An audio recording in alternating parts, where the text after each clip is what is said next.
to ask you, why can a person with a penis not be a woman? Because women don't have penises. Why not? Can you find me a dictionary definition of woman which includes that? I would only point to your mom. Did your mom have a penis? I'm sorry, does every woman have to have a penis? I know women with penises. No women have ever had a penis, and no mom has ever had a penis. I'm just My asking. mom's had a lot of penises. I know moms with penises. So these. This is a big reason why I don't go on Discord servers anymore and debate people. If you don't agree with someone at least 40% of the time, right, you two are just not going to be able to reach any common ground, because you two are going to operate with such different languages, definitions, intuitions, instincts, that it's just impossible to have a civilized conversation. All you're going to do is shout at each other endlessly, frustrate each other, increase cortisone levels, and that's it, really. And maybe if you get really angry, kick into adrenaline.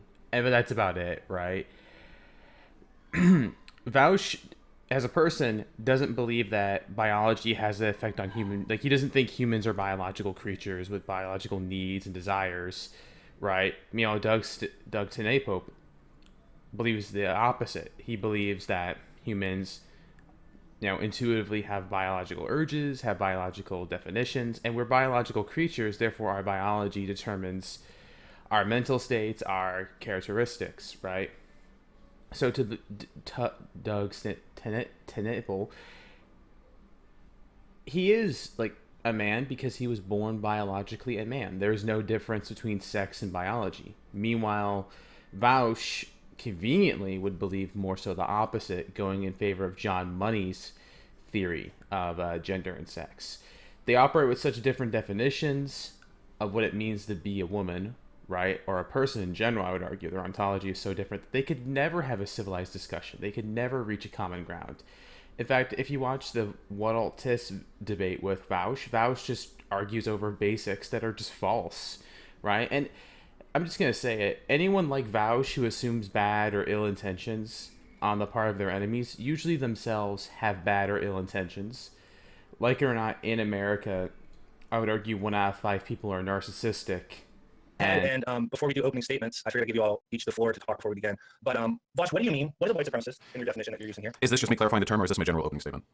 Just to clarify the term first. Sure, yeah. So generally speaking, when I say white supremacist, I'm referring to a person who believes that there is A, some sort of fundamental distinction between the races, and B, one who believes that either the white race is superior in some empirical sense, or B, that we need to engage in policies or other social actions to prioritize that group of people. There are a lot of, for example, white supremacists who will say like, well, I'm not a white supremacist because I recognize that Asians and Ashkenazi Jews have a higher IQ, but fundamentally they still advocate for white people. They're supremacist with regards to their social policy. So yeah, my goal ultimately, I'm an egalitarian. I love black people and people of all races, and I'm just trying to make sure we all get through life. Okay. Thank you. Are you fine with that definition of white supremacist before we continue? For me, like, I would go with trees apartheid, that type of stuff, you know, the actual definition. Vosh, do you have any issues with that definition? Yeah, that's not the actual definition at all. That's a highly unacademic definition of white supremacy. What that does is it sets the bar so high that there's no way to ever prove that anyone is a white supremacist because they would have to buy into a fuck ton of positions before they would actually fit that qualification. White supremacy can be as vague and indifferent as like... It's easy to put people in it, though. White supremacy can be as vague and indistinct as like a Karen in some suburban neighborhood, like calling the police because she thinks there are some suspicious dudes outside because they're like black and they're just chilling. White supremacy can be very vague. White supremacy can be very definite. It's very difficult to pin down exactly where somebody falls on that spectrum. I'm just interested in promoting anti-racist policies and anti-racist beliefs. I'm sure Count Dankula, as a libertarian and a lover of freedom, will agree with me on virtually every prescriptive statement that I have with regards to race, and we shouldn't really have much to argue about.